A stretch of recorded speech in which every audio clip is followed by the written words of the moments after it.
بسم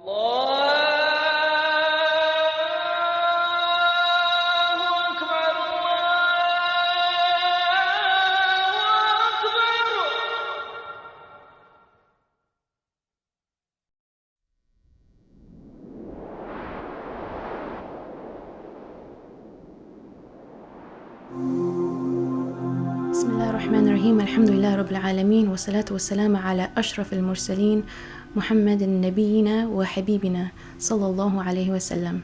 Welcome to this episode of In the Shade of Ramadan, and today inshallah we're going to talk about another beautiful name of Allah subhanahu wa ta'ala, and we're going to draw some lessons for us in this month. The name that we're going to discuss is Al-Alim, or the All-Knowing. Allah subhanahu wa ta'ala mentions in the Quran, لِتَعْلَمُوا أَنَّ اللَّهَ عَلَى كُلِّ شَيْءٍ قَدِيرٌ وَأَنَّ اللَّهَ قَدْ أَحَاطَ بِكُلِّ شَيْءٍ عِلْمًا. He also mentions إِنَّهُ عَلِيمٌ بِذَاتِ الصُّدُورِ, that He is the all-knowing of that which is in the chests, that which is in the hearts. And so subhanAllah, these verses within the Quran that describe Allah subhanahu wa ta'ala as being the all-knowing have effects on the believer. The first is that obviously we would watch what we do. We know that Allah subhanahu wa ta'ala sees us in every location, on the high school campus, on the college campus, at work. It's not just in the masjid and during iftar. It's everywhere.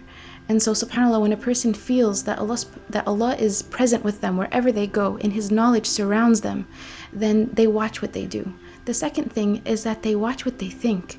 When Allah subhanahu wa ta'ala says that He is alim for that which is within our hearts, then we are even careful about what thoughts we entertain, what feelings we entertain. We examine our hearts to see what are our hearts attached to. Are they attached to dunya? Are they attached to akhirah?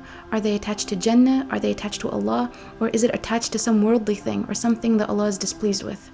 The third wonderful effect that this name has on us is that we would try our best. Again, when you know that Allah subhanahu wa ta'ala is Al-Alim, no one can appreciate what we do like Al-Alim. You know, when you do something good for anyone else, they only know a portion or a part of whatever struggle you went through in order to do that good thing for them.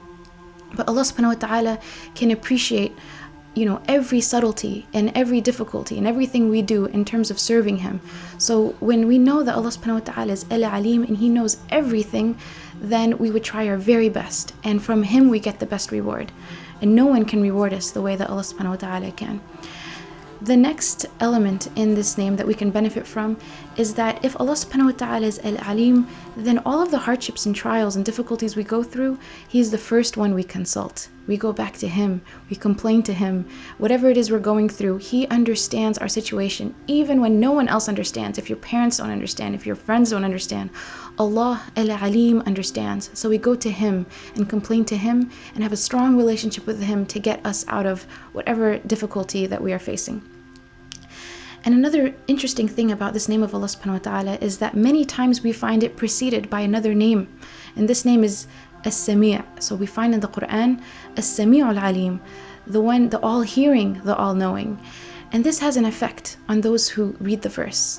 You realize that subhanAllah, when Allah subhanahu wa ta'ala is telling us that He is all hearing, isn't hearing a form of receiving knowledge? So there's an emphasis on sound within this name. And so for the believer, we would seek to make more dua to Allah because He is As-Sami'. We would make more dhikr because Allah subhanahu wa ta'ala, again, He's listening. We would ask Him for whatever we need, and we would talk to Him. And subhanAllah, we know in psychology that one of the important ways of developing a good relationship is good communication. What about our communication with Allah subhanahu wa ta'ala? Allah, who is our goal. Well, how is our communication with Him? Are we talking to Him? Are we making dua to Him? Are we remembering Him at different times? So when we understand Allah subhanahu wa ta'ala as Al-Alim, we have better communication with Him. And the fourth thing is that Allah subhanahu wa ta'ala is Al-Alim, and at the same time He loves every alim. This is something that Shaykh Muhammad Ratib al-Nabulsi mentions in his book about the 99 names of Allah. And he says that Allah subhanahu wa ta'ala loves every alim. He loves the people who try to know and seek knowledge.